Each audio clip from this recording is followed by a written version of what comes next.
Hello, what up? May dala tayong tubig mga kabakyard, kaya magpalit tayo ngayon ng plain water ito sa ating manukan.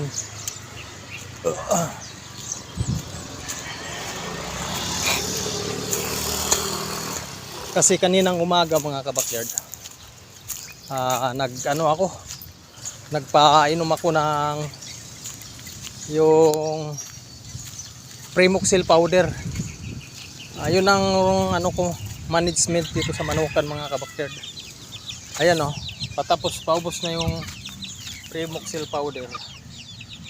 Ngayon sa umaga yan, ngayon papalitan natin ng plain water.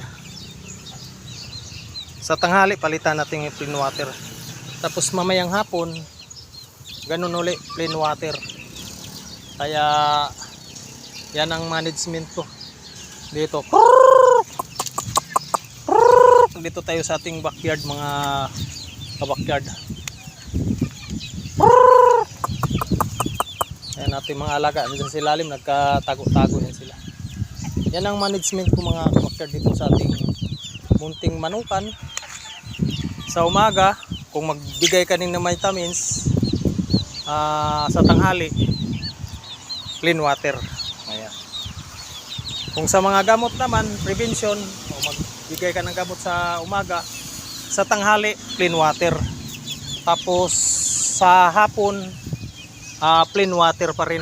Tapos kinabukasan ganun uli. Halimbawa prevention na gamot, ganun uli gamot. Tapos sa tanghali plain water. Yan ang prevention ko mga share ko lang sa inyo para mayroon kayong management sa iyong manukan. Para yun lang ang sundan natin lagi, para yun ang gagawin natin sa munting manukan natin. Dito tayo. What up?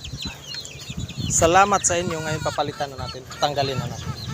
Thank you Lord, maraming salamat sa suporta mga kapatid, mga kawaiti. Salamat sa inyo lahat. Bye bye.